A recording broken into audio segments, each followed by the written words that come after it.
하나님의 말씀은 마태복음 15장 21절에서 28절의 말씀입니다. 예수께서 거기서 나가사 두로와 시돈 지방으로 들어가시니 가나안 여자 하나가 그 지경에서 나와서 소리질러 가로되 주 다윗의 자손이여 나를 불쌍히 여기소서 내 딸이 흉악히 귀신 들렸나이다 하되 예수는 한 말씀도 대답지 아니하시니 제자들이 와서 청하여 말하되 그 여자가 우리 뒤에서 소리를 지르오니 보내소서. 예수께서 대답하여 가라사대 나는 이스라엘 집에 잃어버린 양 외에는 다른 데로 보내심을 받지 아니하였노라 하신대 여자가 와서 예수께 절하며 가로되 주여 저를 도우소서. 대답하여 가라사대 자녀의 떡을 취하여 개들에게 던짐이 마땅치 아니하니라.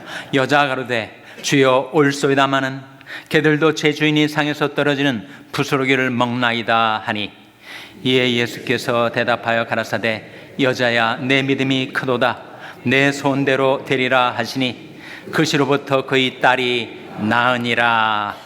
아멘. 오늘 우리 샬롬교회 창립 14주년 기념 주일입니다. 세계의 모든 선교지가 험지입니다. 그 중에서도 가장 열악한 험지가 IT일 것입니다. 치안이 무너지고 살인, 방화가 계속되고 백성들은 먹을 것이 없어서 하루에 한 끼를 겨우 먹는 그 비참한 땅 IT에서 지난 2010년부터 지금까지 16년 동안 묵묵히 주님을 섬기며 IT 복음화를 위해서 사역을 해오신 김원린 선교사님이 오셔서 오늘 예수께서 가시다라는 제목으로 말씀을 증거해 주실 때 여러분에게 큰 은혜가 임하게 되시기를 바랍니다. 우리 김원림 선교사님 나오실 때 큰 박수로 환영해 주시기 바랍니다.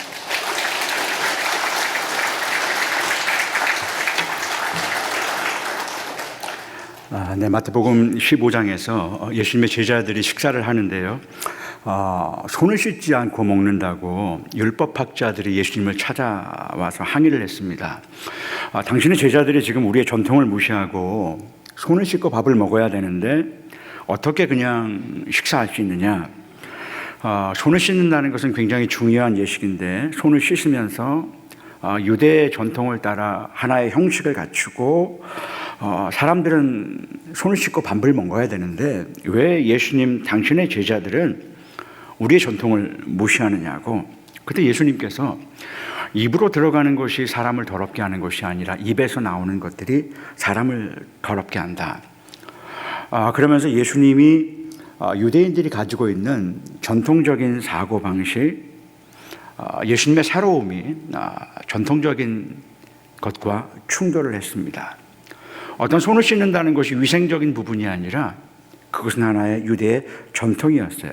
그래서 예수님의 새로운 가치와 과거의 유대 전통이 충돌을 했습니다. 그러면서 이 논쟁의 연장선에서 예수님께서 이 부분을 잠잠하게 넘어가지 않으시고 강력하게 도전하면서 이방 사람들이 살고 있는 이방 땅으로 의도적으로 가셨어요. 유대인들은 편견을 가지고 세상을 구분했습니다. 자기의 전통을 따라 바운더리를 치고 경계선을 만들었어요. 그러면서 이방 땅은 더러운 땅이다. 왜? 하나님의 선택을 받지 못한 백성들이기 때문에. 이방은 하나님이 택하시지 않기 때문에 그곳에 있는 사람들은 더러운 사람들이다. 이런 의식이 얼마나 강했던지요. 제자들과 사도들도 예수님의 지상명령을 받았지만 예수님께서 열방에 나가서 복음을 전하라면 제자들이 듣지 않으니까 하나님께서 베드로를 이방 땅에 보내시면서 이방 선교에 대한 문을 여시는데 베드로에게 그냥 가라고 하면 가지 않을 것 같으니까 하나님께서 한 가지 꿈을 보여주시죠. 하늘에서 보자기가 내려왔어요. 그 보자기에는 유대인들이 생각하는 모든 온갖 더러운 것들이 다 들어있습니다. 하나님께서 베드로에게 이것들을 먹어라. 베드로가 펄쩍 뛰죠. 아니 하나님, 말도 안 됩니다. 나는 이것을 과거에 먹어본 적도 없고요. 앞으로 영원토록 먹을 수 없습니다. 그때 하나님께서 야, 내가 깨끗하다고 한 것을 왜 너는 부정하다라고 하느냐? 먹어라. 우리에게는 과거로부터 답습해 놓은 전통적인 사고방식들이 있어요.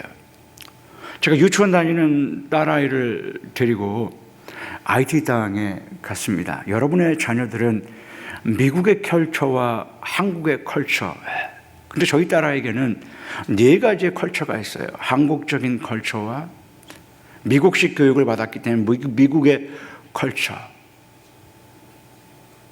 아프리카 흑인들의 컬처, 또 중남미이기 때문에 스페니쉬의 컬처.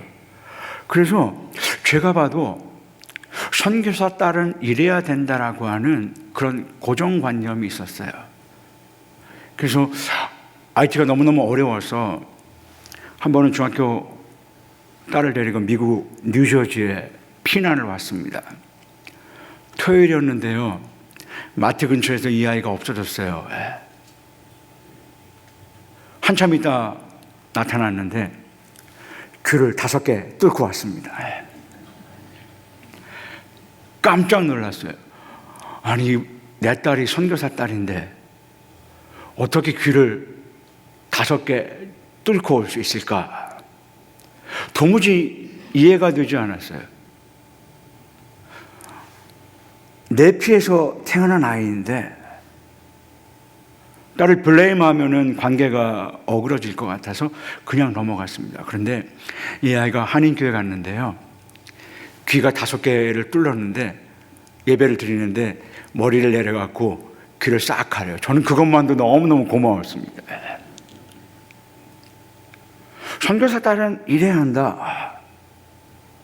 근데 하나님께서 이를 바라보면서 야, 네가 선교사지 네 딸이 선교사냐? 내가 너를 불렀지. 그러면서 그런 부분에 대해서 자유하기 시작했어요. 지금까지 한 번도 너는 이런 사람이 돼야 한다. 이런 공부를 해야 한다. 그것이 아니라 하나님께서 너를 사랑하셔. 너에게 자유를 주셨어. 네가 선택하는 것 하나님께서 지지해 주실 거야. 마음껏 하나님이 주신 가치를 따라 더 높이 멋진 곳을 향해서 날아가. 이 아이가 지금 대학교 3학년이 됐습니다. 캠퍼스 안에 있는 교회에서 예배팀으로 또 방송팀으로 영아부 아이들 양육하고 베드로에게 너 이것을 먹어라. 먹지 않겠습니다. 그런데 베드로가 이 사건을 통해서 깨달은 건 뭐냐면 이방 사람들도 하나님께서 깨끗하게 하시면 깨끗해지는구나. 예수님께서 손을 씻지 않고 식사를 하는 제자들을 비난하는 유대인들을 앞에 놓고 논쟁하면서 개인위생이 아니라 유대인들이 옳다라고 생각하는 그 고정관념에 대해서 논쟁하면서, 그리고 거기에만 그냥 머무르는 것이 아니라 오히려 문제들을 격화시키면서 유대인들이 그렇게 더럽다라고 생각했던 이방 땅으로 가시면서 논쟁을 자꾸 키우시면서 도전하세요.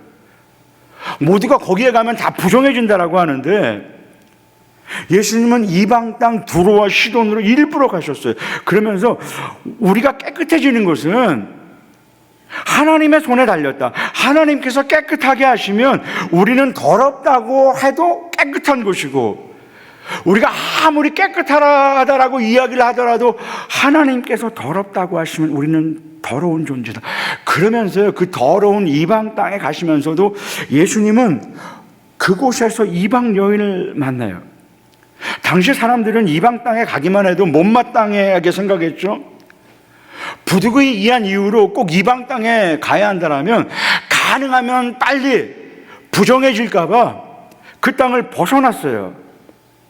근데 예수님께서는 그 부정한 땅에 가시면서 빨리 그곳을 빠져나와야 되는데 왜 그곳에서 이방 사람을 만나실까? 우연이 아니라 이거는 무언가 특별한 목적을 가지고 예수님께서 가신 거예요. 그리고 그곳에서 이방 사람을 만났는데 이방 사람 중에서도 여인을 만났어요. 이방 사람들은 더럽고 불결하다라고 했는데 당시 이방 사람 중에서 여인을 만나면서 사람 취급도 안 했던 그 당시의 문화에서 여인이었는데 예수님께서는 일부러 여인을 만나시면서 사마리아 수가성에 온물가에 여인을 만났던 것도 마찬가지이죠. 왜 예수님께서 그 더러운 땅에서 여인을 만났을까?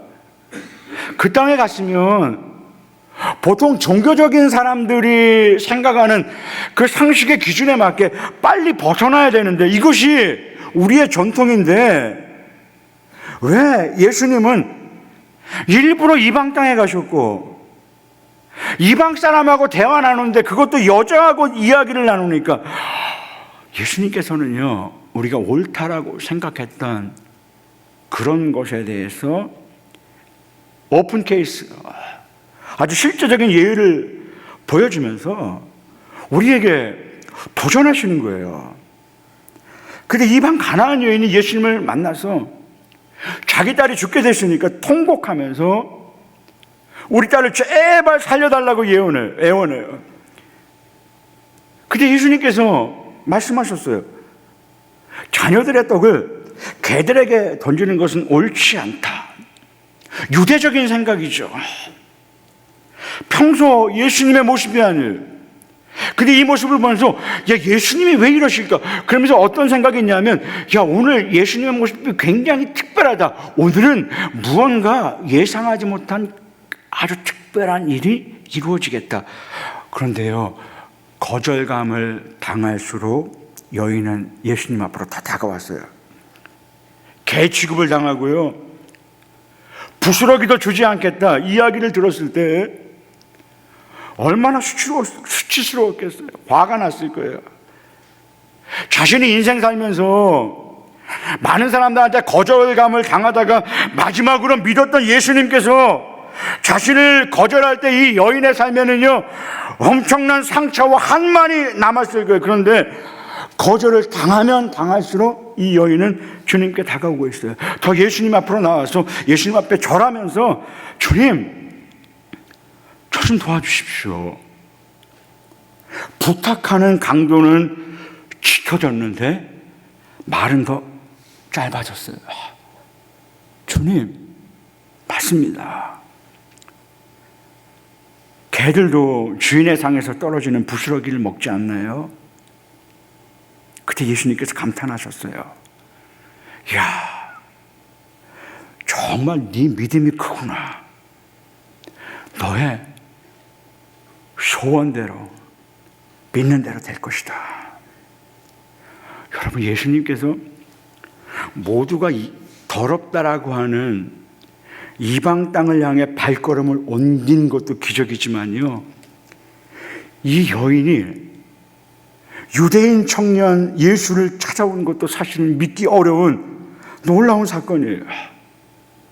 오랫동안 이 이방과 유대인들은요, 서로를 적대시하고 유대와 이방 이 두 문화권에는 강력한 대립이 있었어요. 이방 여인이 한편으로는요, 자존심이 상하고 문화적으로는 유대 문화를 훨씬 앞서갔던 헬라 문화권에 있었던 이방 여인이 유대의 가난한 시골 청년을 찾아온 것, 자존심을 다 내려놓고 이 청년 예수를 찾아 나왔다는 것 자체도 하나님의 놀라운 기적이에요. 예수님이 유대인의 전통을 무시하고 이방을 향해 발걸음을 옮기면서 유대인들로부터 비난을 당한 것, 그것도 예수님이 감당하기 어려운 일이었지만 사실은 이 여인 역시 헬라의 선진 문화권에 살아가면서 유대 청년에게 나왔다는 그 사실만으로도 당시 주위에 있는 사람들로부터 비난을 당했어요. 그럼에도 불구하고 청년 예수 앞에 나왔어요. 주 다윗의 자손이여, 나를 불쌍히 여기소서. 내 딸이 지금 악한 귀신에 들렸습니다. 이 여인의 신앙의 배경에 대해서 알 수 없어요. 그런데 주 다윗의 자손이요, 이 이방 여인이 유대인들이 하는 고백을 하고 있어요. 아무나 하는 고백이 아니죠. 이방인들도, 헬라 문화권에 있었던 사람들도 철학을 의지해서 막연하게 추측하면서 신에 대한 어느 정도 생각을 할 수 있었어요. 여러분, 교회 다니지 않는 사람들도 보편적인 신에 대한 이해함이 있어요.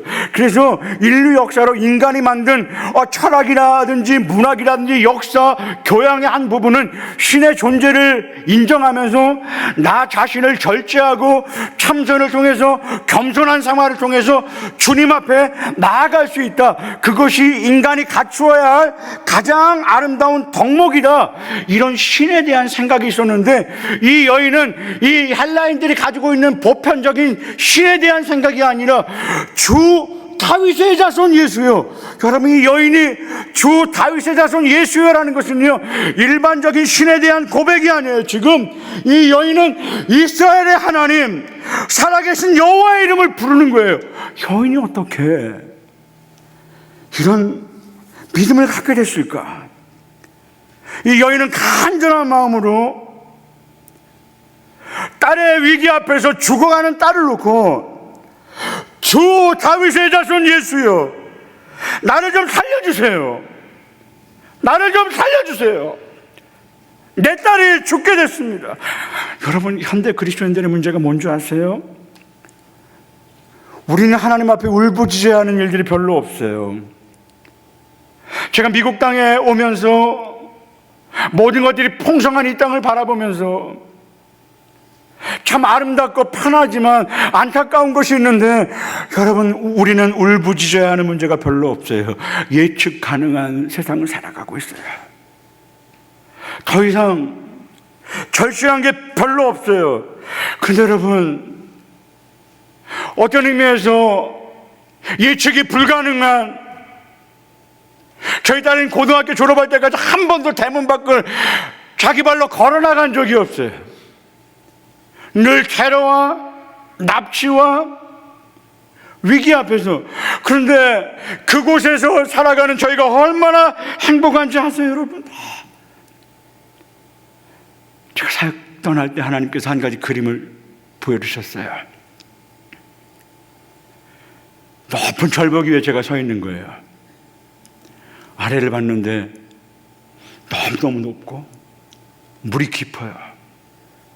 바위가 막 튀어나와 있죠. 그런데 하나님께서 기도하는 중에 정확하게 너 이 절벽에서 뛰어내려라. 제 뒤에 제 아내가 있었고 딸이 있었어요. 어린 딸. 하나님께서 말씀하시기 시작했어요.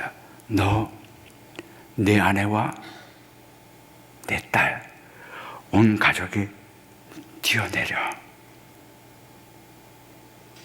그리고 점프했어요.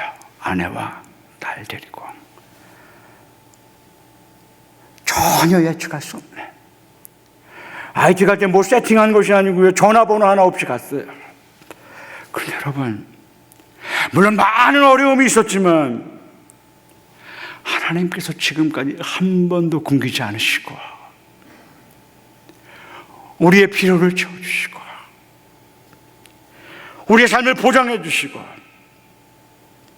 선교비가 바닥이 날 때마다 너 사람들을 의지하지 말고 너 점프하라고 말씀하셨던 하나님을 의지해, 하나님을 기대해. 사람들은 너를 잊어버릴 날이 있을 거야. 사람들이 주는 위로는 한계가 있다. 그런데 너 주님 의지해. 여러분, 행복해 보이지 않으세요? 그렇죠?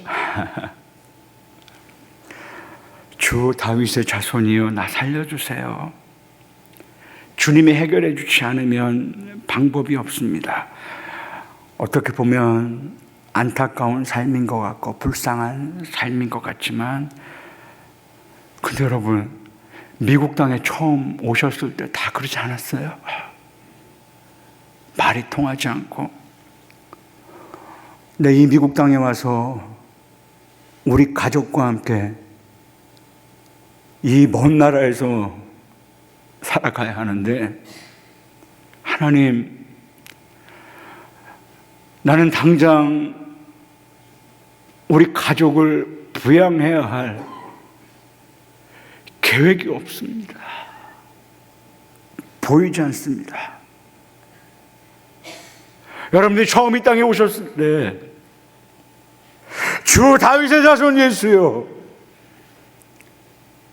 나를 살려주세요. 늘 우리의 삶이 곤고했지만 이른 새벽마다 교회당에 나와서 사람들은 미쳤다라고 이야기했지만 우리 안에 열정이 생겨가면서 매일매일 눈물을 흘려가면서 주 다윗의 자손 예수여, 나를 도와주십시오. 자녀들의 떡을 개들에게 던지는 것이 옳지 않다. 그런데요, 이 여인이 예 주님, Yes Lord, Yes Lord, 주님 맞습니다. 맞아요. 변명하지 않았어요. 오늘 남가주 샬롬 교회, 저에게는 여러분의 교회 공동체는 참 자랑스러운 공동체입니다. 여러분 정말 수고하셨어요. 우리 함께 하신 주님께 한번 감사의 박수 한번 드릴까요? 여러분, 우리가 감격적인 14주년 감사 예배를 드리면서 예수님의 내 인생을 찾아오셨다는 것, 이거 단순한 사건이 아니라 놀라운 거예요.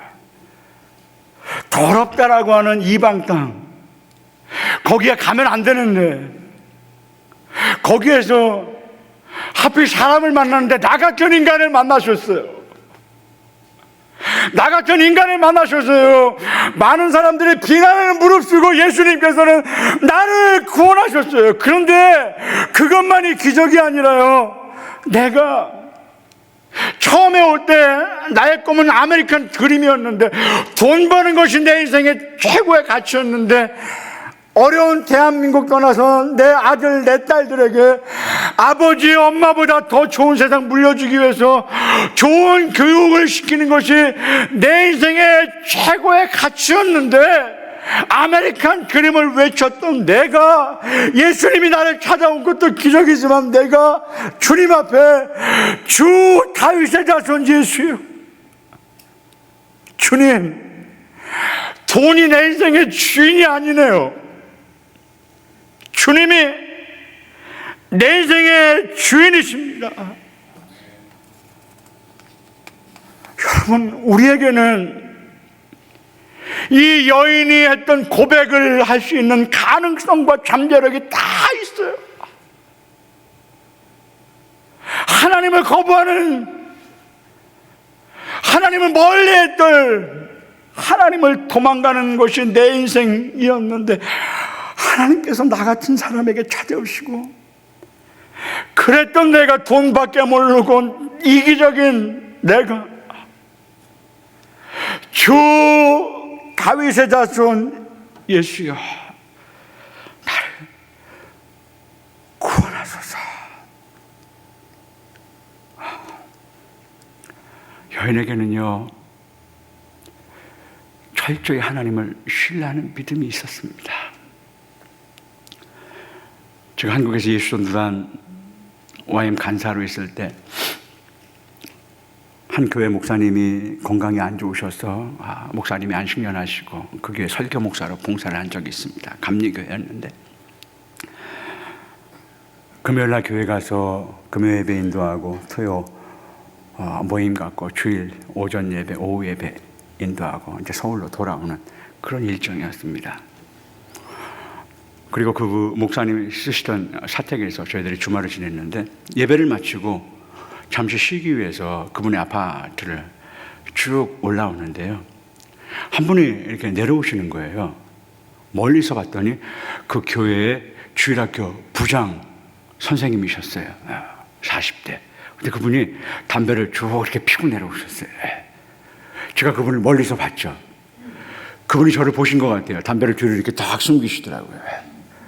제가 그분에게 아는 척 인사를 할까 하다가 그냥 넘어가라 그런 마음 주셨어요. 두 남자가 이분은 오른쪽을 보고 저는 왼쪽을 보고 그냥 지나쳤어요.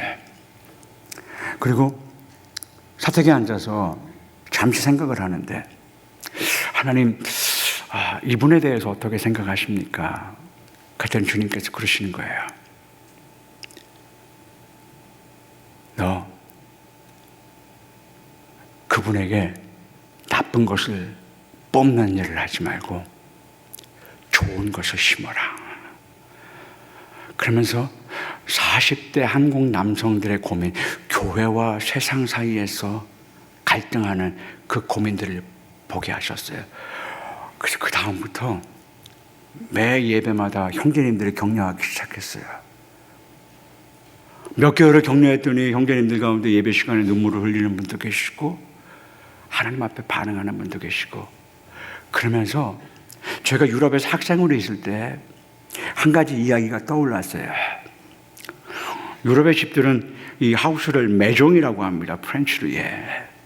그 메종 2층에 저희가 있었는데 제일 어려운 것이 그 정원, 작은 정원에 잔디밭이었어요. 잔디를 가꾸면 자꾸 잡초가 올라오는 거예요. 저희 아내가 막 잡초를 뽑으면 그 다음 주에 가면 또 올라오고, 그래서 잡초를 뽑는 저희들을 보면서 이 유럽 할아버지께서 이런 얘기 하셨어요. 동양의 젊은이들을 보고 그렇게 해서는 잡초가 사라지지 않는다고, 좋은 잔디실을 갖다 덧뿌리라고. 그래서 그 다음날 마트에 가서 잔디를 갖다가 잔디밭에 쫙 뿌려놨어요. 그런데 여러분, 놀라운 일이 일어났습니다. 잡초가 설탕이 없어지면서요, 좋은 잔디가 확 자라나기 시작했어요. 그러면서 너 아이치에 가서 사역하는데 이 사람들 안에 있는 나쁜 것들을 뿌리 뽑는 일을 하지 말고 네가 가지고 있는 네 안에 있는 좋은 것들, 예수님의 빛에 대해서 이야기해라. 소망에 대해서 이야기해라. 여러분, 여러분들에게는요, 주 다윗의 자손 예수여라고 고백할 수 있는 그런 잠재력이 다 있어요. 그래서 오늘 14주년 그 예배, 감사 예배를 드리면서 하나님, 우리에게 찾아오신 주님, 내가 주님을 주 다윗의 자손 예수여라고 고백하게 하신 주님 참 감사합니다. 세상이 흔들려도요, 지금까지 샬롬교회 우리 교우들을 지켜오신 하나님을 의지하면서 내가 주님 오시는 그날까지 계속해서 주님을 신뢰하고 비난하지 않고 사랑하고, 어려우면 어려울수록 더 나누고, 힘들면 힘들수록 더 존중하고 복음을 흘려보내는 주님, 그런 공동체 될 수 있도록 하나님 나를 인도하여 주십시오. 나는 어떤 일이 있더라도 주님을 신뢰합니다. 여러분, 그렇게 하실 준비가 되셨습니까? 우리 잠시 눈을 좀 감으실까요? 14년 동안 우리를 인도해 오신 하나님의 사랑을 좀 기억해 보고 싶습니다. 예수님이 나 같은 사람을 위해서 이 땅에 오시고 나를 만나주시고,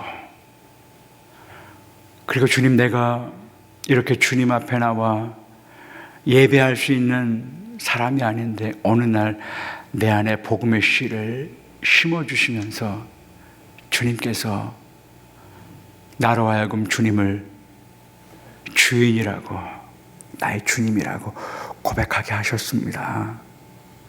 주님, 되돌아보니 이것이 놀라운 기적이었습니다.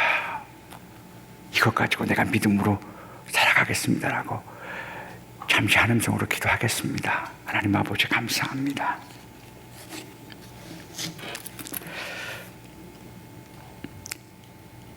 사랑의 하나님, 감사합니다. 오늘 남가주 샬롬교회 창립 14주년을 맞이해서 오직 주님께만 영광 돌립니다. 이 교회 공동체를 시작하신 분이 주님이십니다. 주님께서 인도에 오셨습니다.